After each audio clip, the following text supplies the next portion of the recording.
Nah, entah kenapa juga kok ada muncul keberanian wacana waktu itu saat itu PDIP mau menggabungkan munculkan Mas Anies untuk menjadi gubernur Jakarta. Ingat nggak? Iya. Bukan lagi ingat. Saya sudah bikin dia ketika dia pamit sama emaknya. Saya udah bikin siap-siap deklarasi. Ternyata tidak jadi. Dan saya tuh hampir nggak yakin waktu itu. Saya tanya Mas Hasto, Mas, ini beneran nggak? Iya, tulis saja gitu. Anies PDIP akan beneran Mas? Iya, benar. Tapi kan hanya selang beberapa jam itu kan kemudian berubah. Sampai saya gini, jangan-jangan ini saya hanya jadikan tes case saja ini tes ombak aja gitu loh. Test the water itu kan. Testing the water. Testing the water aja gitu. Enggak, ini sungguhan gitu. Tapi kemudian tiba-tiba berubah. Nah, saya tahu itu. Jadi sebetulnya udah selesai sebetulnya saya sama Mas Anies itu. Walaupun itu sempat itu saya justru di labeli kadrun diserang sana sini. Informasi sedikit ya, saya agak potong. Kemarin kita ada acara di Taman Ismail Marzuki, saya bertemu beliau dan beliau bertemu dengan Anies juga. Ya, makanya fotonya nggak saya posting. Kan ada saya foto sama Bang Refli sama Anies kemarin, tapi sama Mas Anies nggak saya posting di medsos. Khawatir saya nanti di label kadrun lagi, saya diserang kadrun. Padahal saya pertama kali nyiptain kadrun tuh. Oke, terus gitu. Padahal sebetulnya aslinya sudah selesai sama Mas Anies itu. Kita harus gabung gitu. Kelompok nasionalis dan anggaplah sama kelompok akademisi kritis sama Islam politik kita harus gabung sekarang. Lawan kita Jokowi. Gitu. Kita sekarang selama ini dipecah belah. Nah, tanda keharmonisan kita. Saya kira bukan lawan Jokowi ya, mungkin Jokowi sebagai simbol anti kemarukan keserakahan gitu. Oke, silakan. Dinasti politik simbol itu. Nah, kita harus gabung gitu. Karena toh asalkan nggak hal-hal yang sifatnya substantif, misalkan sampai merubah dasar negara dan sebagainya itu saya yakin kan nggak sepakat kayak Bang Refli kayak gitu dari dulu juga. Nah, itu kita harus bergabung gitu. Tapi sayang waktu itu ya, begitu mau ngusulin Mas Anies itu kok tiba-tiba nggak jadi. Berubah, nggak jadi. Menurut Anda kenapa berubah? Informasi yang Anda dapatkan, ada nggak dapat informasinya? Ada yang mengancam mengundurkan diri dari partai itu. Mengancam mengundurkan diri dari partai? Itu kalau sampai Anies yang diusung. Kok hebat sekali itu orang itu? Ya, cuma Ahok doang. Kan Ahok kan? Enggak, saya nggak nyebut Ahok lah. Tapi kata 2-3 orang yang saya dengar. Kata orang salah satunya Ahok kan? Aduh, saya nggak mau nyebut itu. Iya kan? Ya, iya. Pokoknya ada itu sudah terdengar tuh salah satunya Ahok. Ya, tapi Mas Hasto sangat sungguh-sungguh waktu itu benar-benar mau sama mungkin ketumnya juga lah. Itu solusinya begini, kalau kita nggak mau terpolarisasi bangsa ini ya harus merangkul mereka dan itu sungguh-sungguh. Tapi karena ada yang main ancam kayak gitu tadi, ya akhirnya batal lah. Aku juga kaget. Masa Megawati tunduk sama Ahok? Ya, itu kan Ahok kan anak kos juga. Saya nggak bilang Ahok loh, nggak bilang itu Bang Refli ya. Ada orang pokoknya bilang, ada katanya Ahok, kata orang sih ya. Ngancam mengundurkan diri dari karena Ahok kan anak kos juga dia kan. Anak kos juga dia Ahok. Oh, nggak tahu itu. Enggak, maksudnya anak kos dia kan juga baru gabung. Pendatang kan. Iya.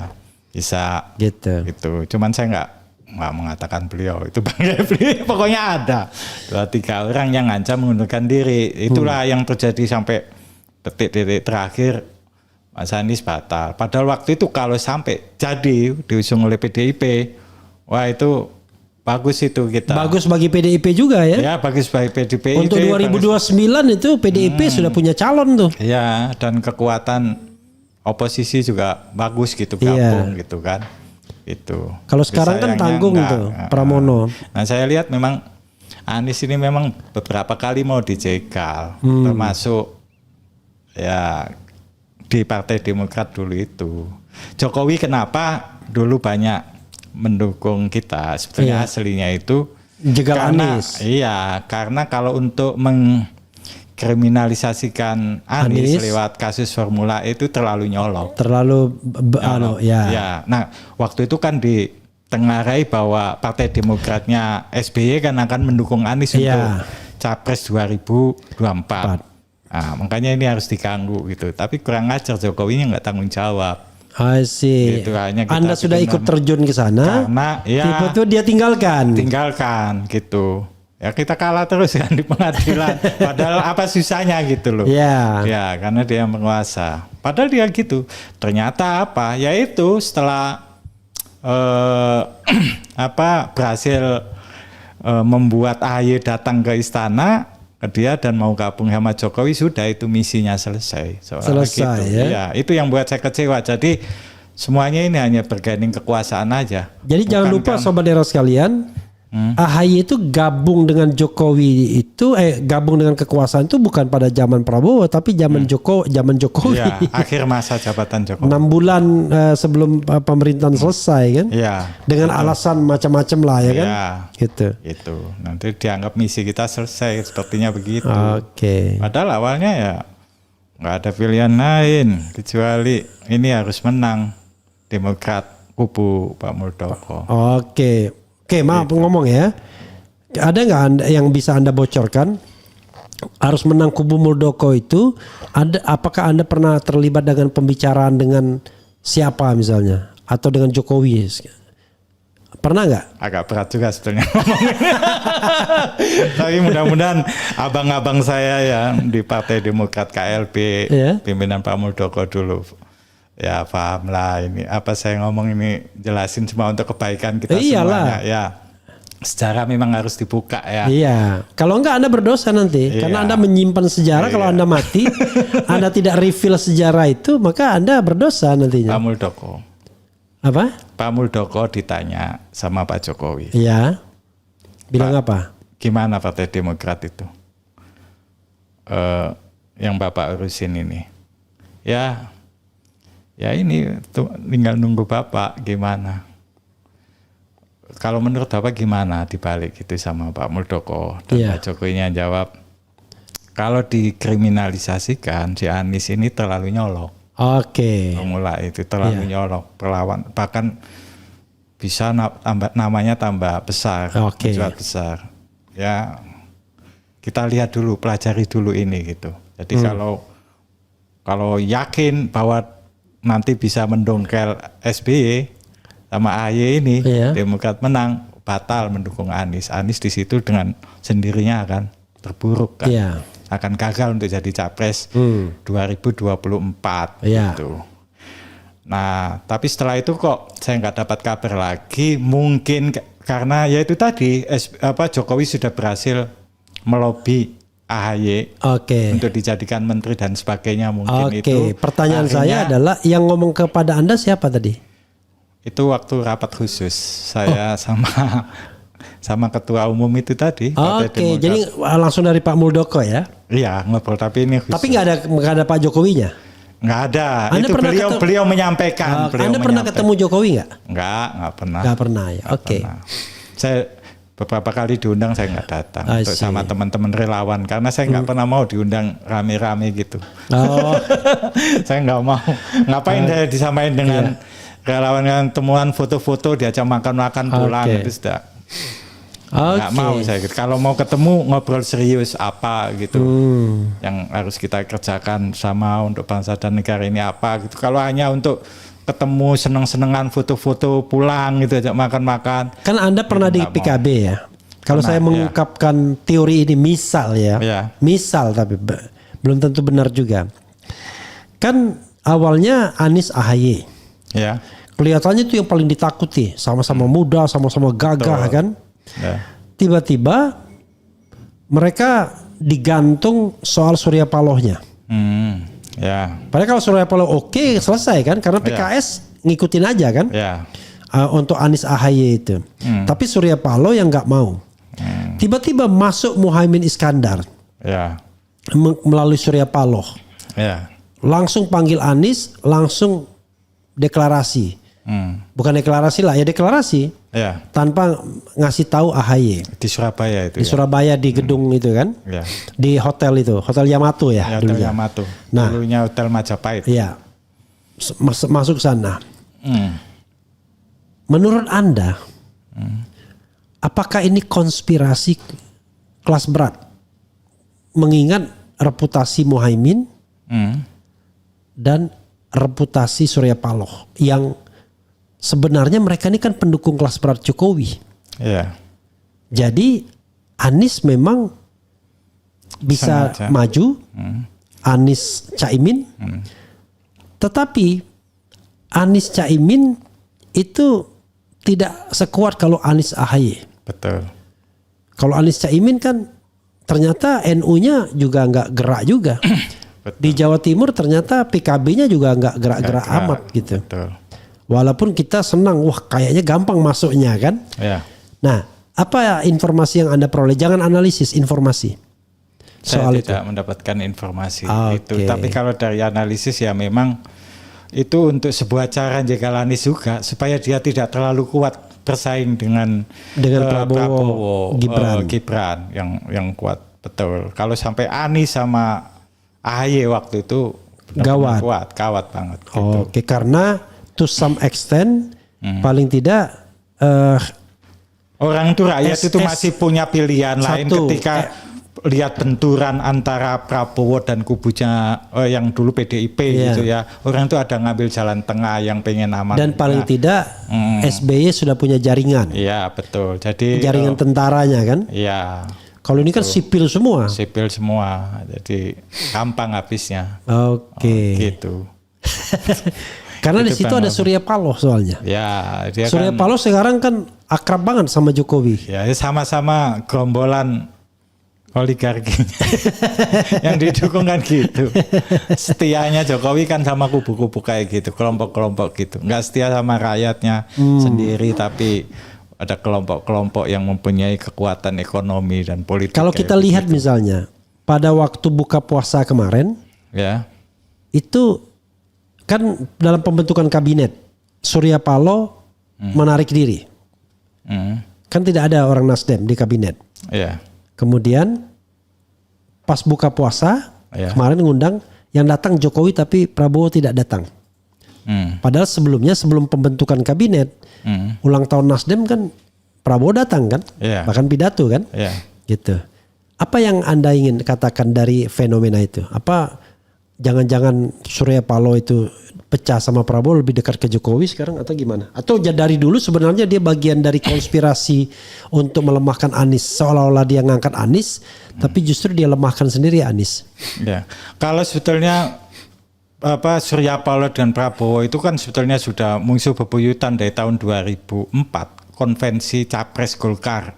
Itu calonnya kan ada Jokowi, ada Surya Paloh, ada Prabowo, ada Surya Paloh, ada JK, ada Pak Wiranto, ada Akbar Tanjung, yang menang Wiranto, ada Nurholis Majid, tapi beliau tidak mau mundur dan sebagainya, akhirnya mundur kan gitu. Nah itu sudah musuh bebuyutan sebetulnya. Kalau saya lihat kedekatannya Surya Paloh itu dengan Jokowi dari dulu, bukannya dengan Prabowo. Bukan dengan Prabowo. Makanya kemarin ya tahu diri lah sebetulnya.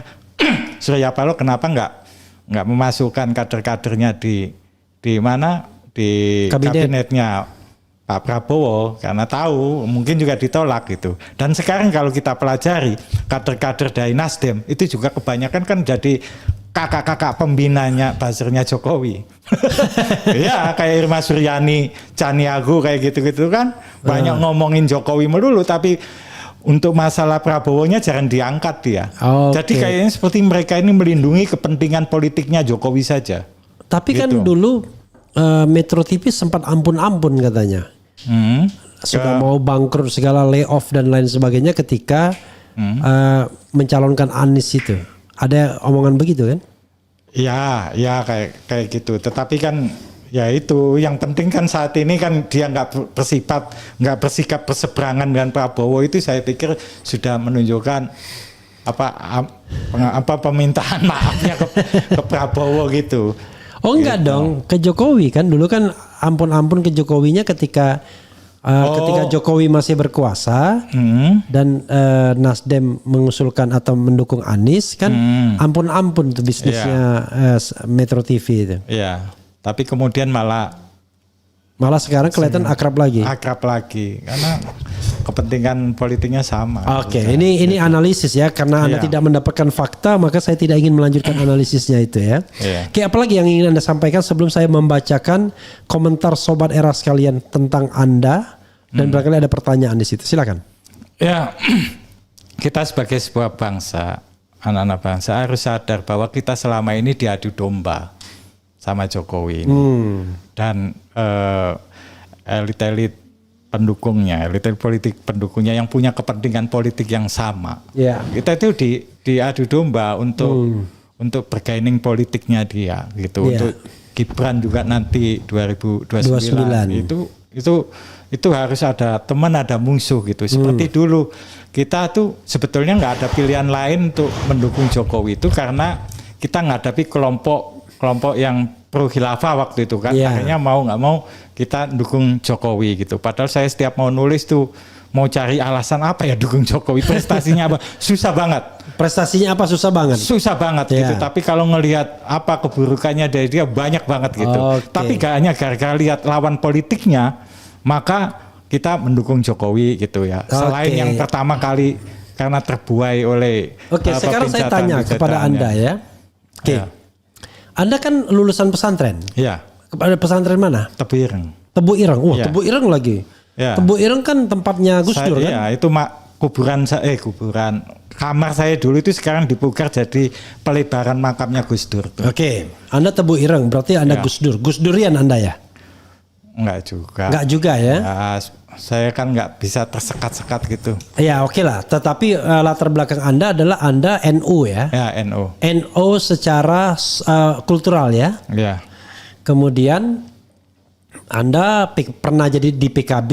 Iya. Nah, pertanyaan saya ya, ini tapi ini pribadi Anda. Iya. Kenapa orang NU itu ya, Anda kan NU kan ya, lebih pro Jokowi dan sangat tidak suka Anies atau apalagi kalau Habib Rizik.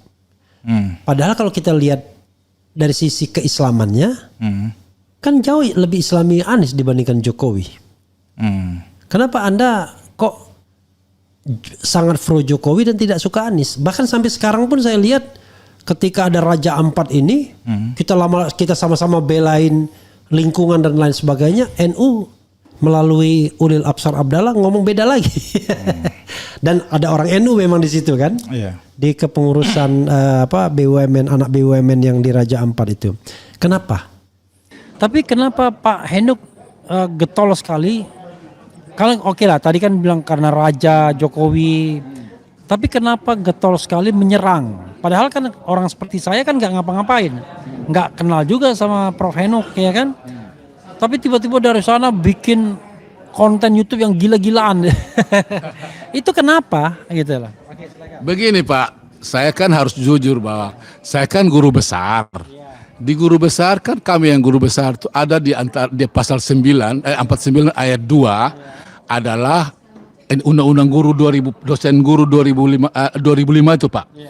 Itu bilang begini, tugas guru besar adalah menulis dan mencerahkan masyarakat, ya kan? Nah, dalam kasus Jokowi ini ternyata saya lihat kan ijazahnya tidak benar, Pak. Makanya saya harus buka kartu di sini bahwa saya yang pertama protes bahwa dia itu DO, Pak. DO.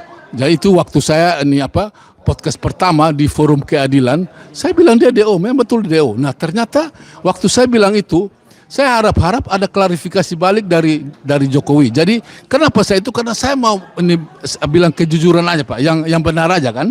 Makanya saya balik kan. Nah, dalam saya bilang Jokowi DO itu karena itu berdasarkan pengakuan dia pada tanggal 29 Juni 2013 bahwa IP dia kan di bawah 2,0 Pak, ya kan? Nah, saya kan masuk kuliah tahun 80. Sama dengan dia. Saya tamat 84, dia masuk 80, dia tamat 85. Nah, sekarang ini ada dua masalah yang dihadapi oleh Pak Jokowi. Satu SMA-nya. Saya kan SMPP 34 Kupang, Pak. Itu sah. Dia kan kami juga tahu dia SNPP 40 Solo Pak, Surakarta. Tapi kan dia kan sudah terlanjur promosi ke mana-mana bahwa dia SMA Negeri 6 Solo kan. Salah sebenarnya itu Jokowi, kesalahan dia itu salah karena dia sudah ini SMA Negeri 6 Solo itu kan ini baru ada di tahun 1985 Pak. Nah tahun 80 kan di SNPP. Jadi akhirnya saya ini berani buka kartu begitu karena saya tahu itu salah, dia sudah salah Pak. Nah tujuan saya misalnya, saya kan sudah bilang kalau dia laporkan saya bisa, tapi saya harus buktikan dulu apa betul kau SMA negeri ini, negeri 6, bukan SMP. Makanya saya punya data-data itu yang benar, saya berani lawan dia Pak. Bagi saya tidak ada masalah bilang dulu kan saya dukung Jokowi, tapi sekarang kebenaran Pak. Nah ternyata terbukti benar Pak. Bukti bahwa pengakuan saya itu kini diperkuat oleh ini data dari Bareskrim. Yaitu ternyata Jokowi itu hanya bayar SPP 8182 Pak. Nah padahal dia ngaku 85 kan. Nah dia tidak pernah bayar 83, 84, 85 toh. Nah berarti dugaan saya benar Pak. Dia DO karena penentuan DO itu adalah di semester 4 Pak. Jadi kalau dia 81, 82 betul. Di semester 4 dia sudah DO Pak. Nah sekarang bukti DO begini. Dia kan bilang, Bareskrim bilang dia ini KKN tahun 1983 kan Pak. Nah padahal tidak ada bukti dia bayar SPP pada tahun itu. Bagaimana dia bisa KKN, ya kan? Kemudian Bareskrim juga Dirtipidum juga bilang begini. Dia kan ini KKN di ini Kecamatan Wonosegoro, Kabupaten Boyolali. Padahal kan tidak bisa. Kita kan Pak juga tahu, kita KKN ke desa Pak, ya kan? Nah, dia itu kan di Kecamatan Wonosegoro ada 11 desa, Pak. Nah, tidak tahu desa mana yang Jokowi itu. Makanya barusan saya selalu bilang ini Dirtipidum salah. Seharusnya waktu dia mau pengumuman ini tempat lokasi Jokowi, dia koordinasi dengan Jokowi. Dulu kau ini KKN di mana kan? Tidak ada. Nah, sekarang baru ketahuan lagi. Jokowi mengaku bilang dia ini KKN tahun 85. Ya, mana yang benar? Mana yang benar? Itu yang sekarang akhirnya ketahuan bahwa dia salah. Jadi hari ini lagi misalnya kita bersyukur ada teman-teman kita yang 3, yaitu mereka buat buku Jokowi White Paper. Nah, kalau dari buku itu saya sudah yakin bahwa itu, nah di buku itu juga di Pak Rismon kan, Pak Roy kan sudah buka tentang pengakuan saya berdasarkan Tempo itu Pak. Bahwa dia IP kan di bawah 2,0. Jadi dia sudah DO lama Pak. Jadi makanya saya bilang, saya tidak takut dia lapor saya karena saya pikir saya omong apa adanya. Kalau misalnya saya sudah janji sampai sekarang juga, kalau dia bisa buktikan bahwa dia punya jasa asli, ya saya namanya guru besar, saya minta maaf toh, ya kan, wajar lah. Tapi kalau dia tidak bisa lah, saya tetap bertahan bahwa dia sudah DO dari tahun 1982 karena dia bayar SPP batas itu Pak. Oke, Prof. Tadi belum dijawab pertanyaan saya, kenapa Anda begitu aktif membela Jokowi dan mengkritik orang-orang seperti saya, padahal saya sendiri nggak pernah kontak, nggak pernah clash sama Anda begitu? Oh begini Pak, dulu kan kita ini bersebelahan gerbong lah Pak, jujur ya. Dulu kan saya sudah bilang tadi kan di wawancara bahwa Jokowi kan di NTT kan dikatakan 90% kan. Kemudian kami dari Rote kan beri dia gelar Manele Rotendao atau Raja Rotendao Pak. Jadi makanya saya harus kritik Bapak karena Bapak berseberangan dengan saya dan memang saya dukung dia Pak. Sampai orang sampai ketawa bilang saya pernah kirim surat ke dia minta jadi menteri, ya wajarlah. Kan saya bilang kalau dia tidak balas tidak apa-apa, yang penting kan saya berhak namanya pendukung yang fanatik. Saya bisa minta hak saya lah. Mana saya maka waktu itu surat ke Pak Jokowi minta menteri apa? Itu ke tahun kedua atau pertama? Kedua Pak. Waktu ada ini menteri perikanan yang dari mana yang ada dua menteri karena apa? Bukan yang ini apa? Oh ini Edi Prabowo. Itu kan mereka karena tersandung. Jadi saya pikir saya kan ini anti korupsi. Jadi saya bisa lamar lah. Namanya lamar kan tidak salah juga kan. Orang selalu ketahukan saya karena namanya lamar kan tidak mati juga toh. Jadi itu yang saya lamar karena ada dua posisi kosong waktu itu. Menteri Perikanan sama Menteri Sosial. Itu dua kan. Jadi saya bilang sudah kalau bisa ini saya kalau dipanggil lah, tapi akhirnya tidak dijawab. Ya sudahlah. Nah itu kan sudah masa. Disampaikan kepada surat ke Jokowi. ke istana Pak. Tapi Tidak ditanggapi. Oh, tapi suratnya itu di-spill nggak ke media sosial? Banyak yang ini apa di Detikom buat apa itu sampai ini sebut biodata saya semua ada di Detikom Pak, semua ada di media online banyak. Nah, Ini terakhir ya, kan tadi Prof mengatakan membela Jokowi itu karena bla bla bla bla bla, ya kan? Ada ininya, ada apa? Ada alasannya. Nah, kan alasannya dia sudah dibilang raja di Rotendao sana ya. Tetapi sekarang ketika mengkritik Jokowi, termasuk juga soal ijazah ini, kenapa? Oke, Pak Prabowo yang sekarang jadi presiden, tapi kan Jokowi masih punya pengaruh yang besar kepada Pak Prabowo. Demikian juga sebaliknya, Prabowo masih punya ikatan yang kuat sama Jokowi, dan orang-orang Jokowi saat ini ya yang kadang-kadang bilang orang termul, buktinya masih berkuasa, masih menjadi menteri, masih menjadi komisaris dan lain sebagainya. Orang seperti saya tetap di luar pemerintahan misalnya, walaupun memang itu pilihan. Kenapa Anda kemudian tiba-tiba pengen satu arus, satu garis dengan orang yang di luar pemerintahan? Kan tidak menguntungkan. itu kan saya juga baca situasi Pak. Satu saat kan tidak mungkin satu saat pasti era Jokowi juga berakhir Pak. Saya tidak tahu kapan. Mungkin menurut saya kasus ijazah ini bisa juga satu saat membuat eranya habis ya. Kalau eranya sudah habis ya kita harus dukung Prabowo lah. Saya sudah punya pemikiran ke depan bahwa ini saatnya saya harus cepat berubah. Karena walaupun saya tidak jadi apa nanti diberikan oleh Prabowo, itu bukan tujuan saya Pak. Karena sekarang kan semua orang kan berjuang untuk kejujuran. Saya selalu bilang, misalnya Jokowi, dulu waktu ini apa kan Ibu Mega bilang, kalau ada ijazah tunjukkan saja toh Pak. Saya juga punya prinsip begitu. Kalau ada hentikan, kenapa ini? Nah sekarang kan tetap bertahan. Akhirnya walaupun setuju atau tidak, akhirnya buku nama Jokowi White Paper oleh Rismond Roy dan Dr. Tifa sekarang makin top. Dan hari ini saya bersyukur saya dengan Pak Refli kan bisa hadir sebagai ya tamu yang khusus lah, kita bisa tampil di situ kan. Nah kalau sekarang saya masih termul, tidak mungkin saya masuk di itu, saya diusir lah. Itu Pak. Ya, sahabat sekalian ya, luar biasa dengan Prof Henuk ya. Di balik keterus terangannya tersimpan satu prinsip yang sederhana sesungguhnya. Karena yang berkuasa hari ini Prabowo, ya harus ikut Prabowo. Jokowi suatu saat juga akan berakhir. Prof, closing statement Prof. Oke.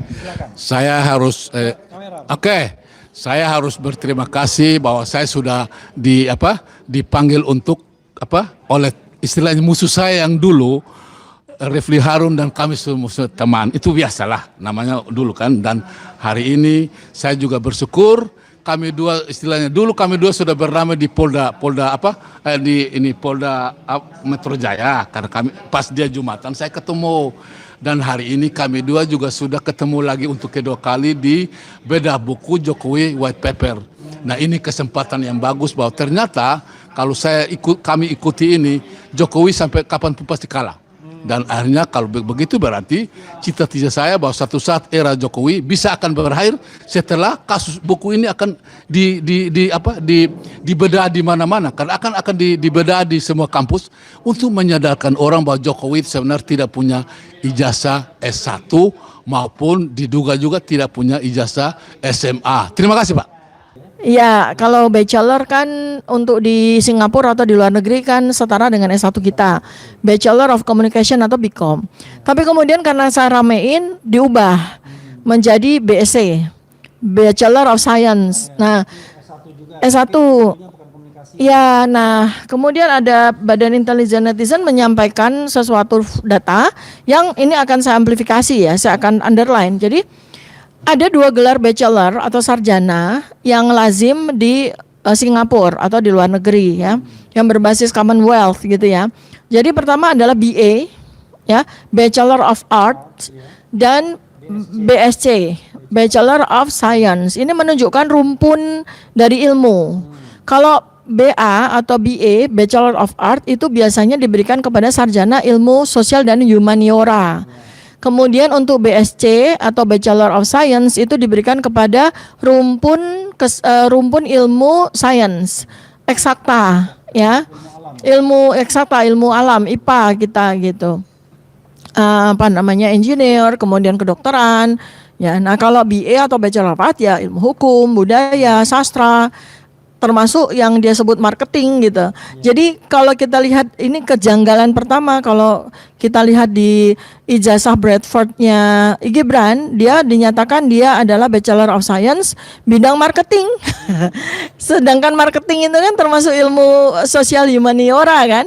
Artinya seharusnya Bradford ataupun MDIS mengeluarkan gelar dia adalah BA.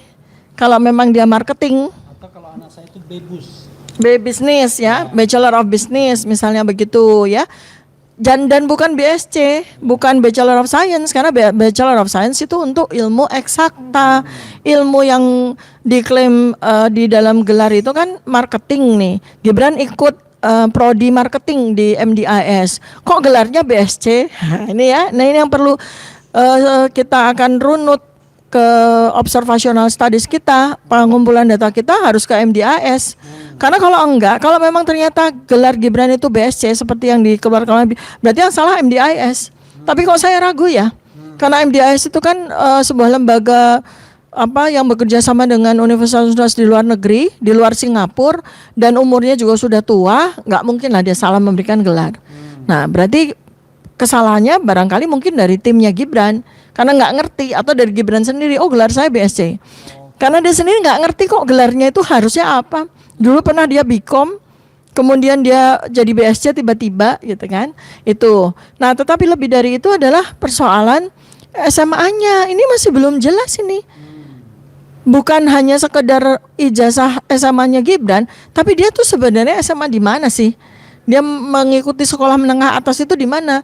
Karena yang digunakan adalah pernyataan. Ini kita juga belum lihat loh sertifikat dari UTS in Search itu, apakah dia sampai merampungkan kursusnya selama 6 sampai 9 bulan dan kemudian dia mendapatkan sertifikat yang itu kemudian disetarakan oleh Dirjen Dikmenjur ya, pendidikan menengah dan kejuruan sebagai setara dengan kelas 12 SMK akuntansi. Itu mana sertifikatnya kita sama sekali belum lihat. Sehingga satu-satunya pegangan kita bahwa katanya Gibran itu menyelesaikan sekolah menengah atasnya itu hanya surat penyetaraan atau surat keterangan dari Dikmenjur, dan itu sama sekali nggak valid untuk dinyatakan itu sebagai pengganti ijazah, gitu kan? Nah jadi itu yang seharusnya sekarang ini kita buru nih, kita investigasi, kita teliti, kita analisis bersama-sama, ya kan? Apakah memang ini dia punya nggak nih sertifikat dari UTS in Search, dan seandainya dia punya sertifikat UTS in Search ya, ini lazim atau berlaku nggak sebagai pengganti ijazah SMA? Nah itu ya. Kemudian berikutnya lagi adalah tentang riwayat pendidikan dia sendiri. Saya sedang menunggu nih Gibran tiba-tiba reuni SD atau tiba-tiba dia reuni SMP 1 Surakarta.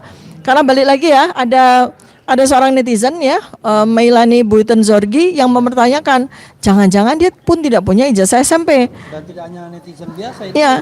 Dosen IPB. Iya, itu dosen IPB, PS di Australia, suaminya profesor di Sydney University, dan anak-anaknya sekolah semuanya di Australia. Jadi dia tahu persis UTS in Search itu seperti apa. Ya, jadi jangan main-main dengan pernyataan ataupun opinion expert dari Meilani Buitenzorgi nih, walaupun dia mantan termul ya. Iya. Walaupun dia mantan termul, sekarang sudah insyaf dan membantu kita di dalam memberikan data terkait dengan Gibran ini gitu ya. Nah, jadi ini yang paling saya ulang lagi ya, yang menarik sekali adalah riwayat hidup baik yang disampaikan oleh Prokompim maupun yang ditulis oleh timnya di Wikipedia. Ya, ini lucu, menarik sekali. Jadi kalau menurut timnya ini, jadi sejak kecil Gibran menetap di Surakarta. Tetapi saat sekolah menengah pertama, dirinya pindah ke Singapura untuk melanjutkan sekolah setingkat sekolah menengah atas. Ini kan nggak logis. Berarti ini kalau kita ambil kalimat ini, berarti pada saat dia SMP, ya dia pindah ke Singapura, bukan pada saat dia SMP lulus baru kemudian dia pindah ke Singapura untuk melanjutkan SMA. Kemudian yang menarik lagi adalah dia menyatakan bahwa dia sekolah di Orchid Park Secondary School, which is itu adalah kelas 7. Ya, kelas 7 artinya dari primary school yang kelas 6, kemudian siswa Singapura itu akan pindah ke secondary school mulai dari kelas 7, 8, 9, 10 kalau di sana 4 tahun. Lulus itu kemudian dia masuk college gitu kan. Nah, kemudian dia di laman KPU itu menyatakan bahwa dia sekolah di Orchid Park Secondary School Singapura itu 2002 sampai 2004, berarti cuma 2 tahun. Di sekolah apa ini dia? Kelas berapa? Sementara Orchid Park Secondary School itu baru berdiri, baru menerima murid tahun 2001. Berarti fasilitas yang ada di sana itu baru kelas 7 dan kelas 8. Which is itu adalah setara SMP kelas 1 dan 2. Nah, sekarang pertanyaannya lagi adalah di mana SMA-nya dia. Nah, pada sekitar 2 tahun yang lalu, sekitaran tahun 2023, saya mendapatkan postingan dari salah seorang netizen. Yang sekitar 2023 itu, saya mendapatkan postingan dari seorang netizen yang menyatakan, aku punya kakakku itu sekolah di SMA Santo Yosef, dan dia itu satu angkatan dengan Gibran. Nah, tahun berapa? Kata netizen kan ngobrol kan? Ya itu tahun 2002 gitu. Nah, karena itulah saya kemudian posting, apakah memang betul dengan nada tanya ya, bukan dengan sebuah pernyataan. Jadi pertanyaan saya adalah apakah betul Gibran pernah sekolah di SMA Santo Yosef tahun 2002? Tolong netizen cari tahu. Belakangan ini, akhir-akhir ini di bulan September 2025 ini ada Romo ya, yang ternyata adalah kepala sekolah SMA Santo Yosef mengatakan bahwa Gibran membantah Gibran tidak pernah bersekolah di SMA Santo Yosef gitu. Nah, ini kan adalah sebuah reaksi seperti yang terjadi pada Joko Widodo ketika kemudian dia menggunakan SMPP 40 Surakarta, kepala sekolahnya diminta untuk bicara bahwa dia pernah sekolah di SMPP atau SMA 6 Surakarta misalnya, atau kemudian dia membuka teman-teman seangkatannya misalnya gitu. Nah, kita tinggal tunggu aja nih, apakah Gibran bisa menunjukkan teman-temannya di Orchid Park Secondary School yang sekolah di situ di antara waktu tahun 2002-2004. Satu, apakah dia bisa menghadirkan teman-teman kursusnya di UTS InSearch yang dia katakan dia mengikuti kursus itu di tahun 2007 sampai 2010? Bisakah dia menghadirkan 2004 sampai 2007 ya? Bisakah? KPU, ini KPU ya, kan berlawanan dengan data dari Kementerian Sekretariat Negara, Mensetnek kan berlawanan. Apakah dia mampu untuk menghadirkan teman-temannya? Apakah dia mampu untuk menghadirkan saksi guru kursusnya di UTS InSearch ataupun guru dia di Orchid Park Secondary School? Apakah guru dia di SMP Negeri 1 Surakarta ya? Nah, ini yang kita tunggu nih. Apakah dia mampu membuat reuni? Ya, reuni SMP Negeri 1 Surakarta, dia mampu nggak membuat reuni seperti bapaknya? Apa dia mampu nggak untuk membuat reuni Orchid Park Secondary School? Apa dia mampu nggak untuk membuat reuni teman-teman kursusnya di UTS InSearch? Atau dia membuat reuni teman-teman kuliahnya di MDIS Singapura di antara tahun 2007-2010? Ya, itu dulu nggak apa-apa, silakan, walaupun itu nggak penting secara hukum reuni-reunian itu, tapi kita lihat aja apakah Gibran mampu.